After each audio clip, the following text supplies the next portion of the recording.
Hello, everyone. Welcome back to U.S. Policy Brief. For millions of immigrants living in the United States, lawful permanent resident status comes with both opportunity and responsibility. A green card allows you to live and work here permanently, build a stable future, support your family, and eventually pursue U.S. citizenship.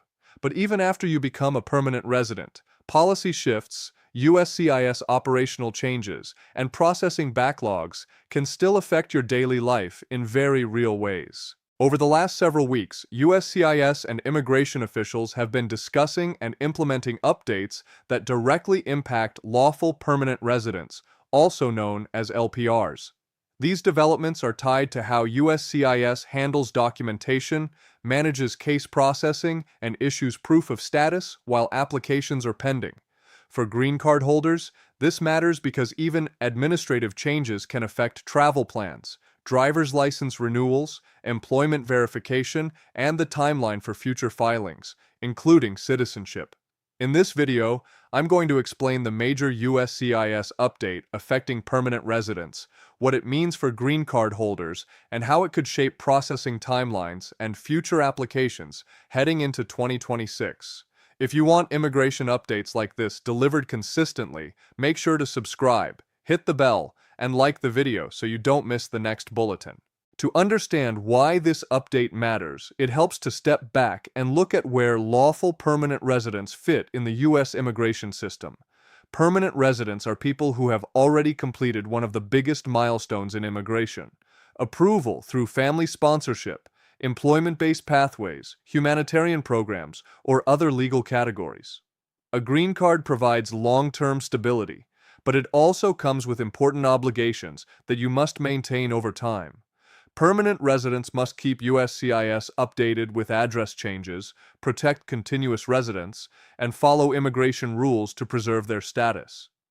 Most also interact with USCIS again after receiving a green card, whether that means renewing an expiring card, replacing a lost card, filing petitions for family members, responding to requests for evidence, or eventually applying for naturalization using Form N-400. And that brings us to the recent USCIS focus: reducing the real-world problems that happen when green card processing delays collide with everyday life. For years, lawful permanent residents who filed Form I-90 to renew or replace their green card sometimes faced very long waiting periods. In many cases, people waited many months, sometimes more than a year, before receiving a new physical card. During that waiting period, permanent residents often ran into practical obstacles, especially when their old card expired while the replacement was still pending.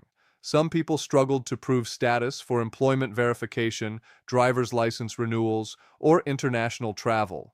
Others had trouble updating records with employers or state agencies because the physical card had expired, even though their legal status had not changed. That gap, being fully lawful but lacking current documentation, has been one of the most frustrating parts of the process for many immigrants. To address this, USCIS has expanded and strengthened the way it issues automatic extensions for certain green card renewal and replacement applicants. In practical terms, that means many permanent residents now receive an extension notice that serves as temporary proof of continuing LPR status while their I-90 is pending. So even if the plastic card expires, the USCIS receipt or extension notice can help bridge the gap until the new card arrives. For many immigrants, this is an important improvement because it reduces the risk of being stuck between legal reality and paperwork delays. It can also lower the number of emergency info pass-style appointments and reduce stress for families who rely on stable documentation for work, travel, and daily life. Alongside extension improvements, USCIS has continued pushing toward broader digitization of the immigration system. More forms can be filed online, more notices can be tracked through USCIS accounts, and more applicants can receive updates electronically rather than waiting solely for mailed paper notices. For many permanent residents, these changes can make the process more transparent, allowing you to track your case status, see updates faster, and reduce the uncertainty that comes from waiting months without information. However, even with these improvements, processing times remain one of the biggest concerns across the immigration system. USCIS continues to manage a very large volume of filings every year, from family-based petitions and employment cases to adjustment of status applications, humanitarian benefits, and naturalization. That workload, combined with staffing and resource challenges, has kept backlogs and delays at the center of policy discussions in Washington. It's also important to remember how USCIS is funded. The agency is primarily supported through application fees rather than steady congressional appropriations, meaning its operational capacity is closely tied to filing volume and fee revenue. That structure has been part of broader debates about how to modernize the agency, stabilize staffing, and improve service levels for applicants. In recent years, shifting policy priorities have also influenced how cases move. Changes to RFEs, interview practices, and internal processing standards can create ripple effects. Even after certain policies are adjusted or reversed, the system-wide impact can last for years through backlog growth and operational strain. As we move through 2026, immigration policy conversations are once again focusing on how the government balances enforcement, border management, and the functioning of legal immigration benefits.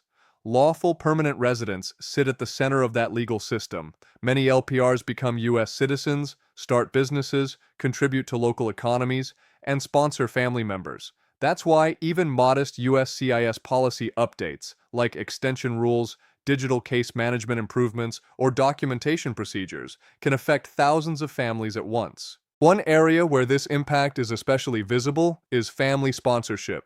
Permanent residents often file Form I-130 petitions for spouses and unmarried children. Those cases move from USCIS to the National Visa Center and then to U.S. consulates for immigrant visa interviews. Timelines at each stage determine how quickly families reunite. So when USCIS updates documentation policies or improves processing workflow, it can indirectly affect family planning, travel decisions, and the timing of major life events. These updates also matter for long-term planning towards citizenship. After maintaining permanent residence for the required period, typically 5 years or 3 years for certain spouses of U.S. citizens, many green card holders become eligible to apply for naturalization. That transition is one of the most important milestones in the immigration journey. It opens the door to voting rights, a U.S. passport, and full participation in civic life. But it also requires maintaining lawful status, meeting residence and physical presence requirements, and keeping documentation in order.